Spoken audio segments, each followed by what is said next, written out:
Welcome to Laser Focus, where I discuss all things laser cutting and engraving. So xTool recently added an AI design feature to their ecosystem called Atom AImake. By the looks of it, it seems like it should generate designs for laser engraving, but in this quick design video, I wanted to test it out and see how laser ready these designs turned out to be. I'll show you how I generated these design elements in just 3 steps. At the end, I'll give you my honest opinion. Okay, let's dive in. First, you'll need to set up your account so you can use the tool. You can access it through xTool Studio. Start by navigating to Creator Center here in the left panel of xTool Studio. It'll open up the Atom website, and you'll have this pop-up window here prompting you to register. If you already have an xTool account that you use on the xTool site or in xTool Studio or XCS, you can skip this and log in. If you don't, you can set up an account through this form here. Once you have an account and have logged in, go to AImake up here in the menu bar. It'll take you to this page, which is where you use AImake. Here you have a place to enter a prompt. Before we do that, I'll just quickly show you around so you can see how it works. If you click the little account icon up here in the right corner, you'll see a window that shows you how many credits you have. If you're using this for the first time, you'll likely have 200 free credits. If you click buy, you'll get this pop-up which shows you the pricing. I'm in Canada, so I might see something different from you, but I purchased $10 worth of credits and have been using those. I like that these are a one-time cost and not a subscription, so you can even just spend $5 and play around and see if you like it enough to get more. You can see that once you buy them, you can't return or exchange, but they do have a cool feature where you can get a partial refund of the credits you used if you don't like the output. I'll show you that later in the video. So this is the screen where you put your initial prompt. You can upload reference images here. Here you can choose a style, and here you can choose an aspect ratio. For style, you have a lot of options. We're interested in flat engraving, so these are the different flat engraving styles. If you know for sure you want your design to look a certain way, these styles will be a great place to start if they fit your desired look.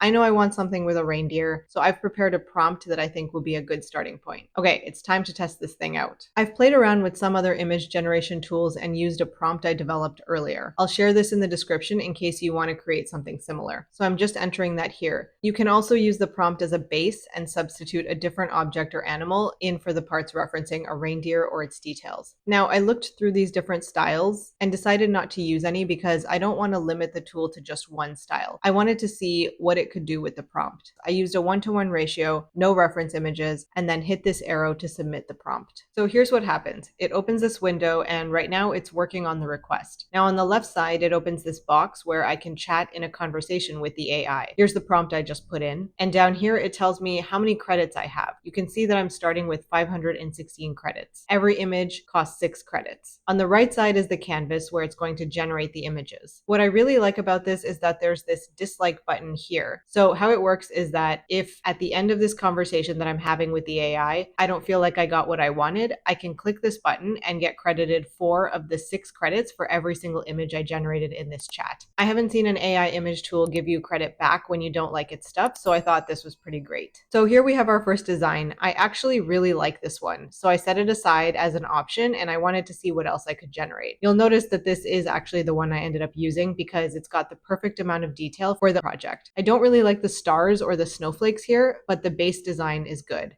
I wanted to see what else I could create through refining and chatting with this tool. So I literally just told it to try something new based on the same prompt. And I got this, which I thought was another pretty good one. So I put this one aside as another possibility. Then I wanted to see if I could get it to make 4 at once. So I asked it to create 4 new variations based on the same prompt to test this out. And it did create 4 new ones, but I don't really like these ones. They're not interesting enough or detailed enough, and they all look kind of like the same style. So 4 at once wasn't great because they just ended up looking the same. So I'd rather do 1 at a time. And now I'm just going back and forth with the AI where I'm trying a few different things to see if I could get some variations. These are the different versions it generated. I think the fact that you can refine the image by chatting back and forth is a really great feature. You can't do this with tools like Midjourney. Being able to make tweaks just through chatting is great. You just have to remember that each image generated costs 6 credits. I'm now just going through and narrowing down to the ones I like. I put the 4 ones that I liked best down here. The other thing I was looking at was the stars and the snowflakes. But the issue with these snowflakes is that they're very small, so they're going to have really poor resolution. I realized I would need to do the stars and snowflakes separately so that they would be larger, and then I could add them around the main image however I wanted to. So in the next step, I repeated the process, but this time focused my prompt on creating stars and snowflakes of different kinds. I'll show you the first prompt prompt and then speed through the rest of the back and forth. So in the same chat window, I told it to create stars and snowflakes using this prompt here. And this is what it generated, which was not what I wanted, since I want solid shapes. I had to go back and forth a bit to get what I wanted. The prompt I used for the initial reindeer was one that I developed for free using ChatGPT, and I got much better results right off the bat. But for the stars and snowflakes, you can see that I just threw together a haphazard prompt and I got garbage, and then wasted a few credits trying to get what I wanted. So it's a much better idea to do your prompt trial and error with a free tool like ChatGPT, and then bring a higher quality prompt into AImake so that you don't waste credits iterating there. So these two files are the ones I'm going to use. So I downloaded them by right-clicking and selecting download. They download as PNGs. Next, I'm going to take a closer look and we'll talk about the quality of these designs. You can see that I'm ending here with 420 credits, so that whole conversation and process costed just over 100 credits. So what did I like about this tool? I liked that I could buy credits for a one-time cost and that they're fairly cost-effective for 2D designs. I am a big fan of the dislike feature in case I spend a bunch of credits and don't like the results. I love that I could tweak and refine the design through a conversation thread rather than having to start from scratch each time like I do with Midjourney. And there are a lot of style options, which means easier prompting since a bunch of the styling work is done for you if you actually like the styles that they have. The things I wasn't so fond of are that the output is still in PNG format and not SVG vectors, although it looks like they have a new vector feature here that I just noticed, and I'm going to have to test this out next. Since the output is a PNG and it's not the largest, smaller details will engrave poorly even if you convert them to vector, since you'd likely lose the design details in the process. I generally don't love paying for credits rather than just getting to purchase a tool, but that's the standard now for AI tools, so it's probably what you're going to get with any tool like this. But ultimately, I found that these designs require about the same amount of work from me to prepare them for engraving as if I used any other starting point for my designs. It is ultimately useful for creating design elements, but to get a high quality design that is exactly what I wanted, I still needed to convert them to vectors and remove backgrounds, assemble the elements into the final design, and clean up any paths and strokes to get a professional finish. If you want to see me do all of that and turn these elements into a fully assembled, high quality vector that's ready for laser engraving, join me in the next video.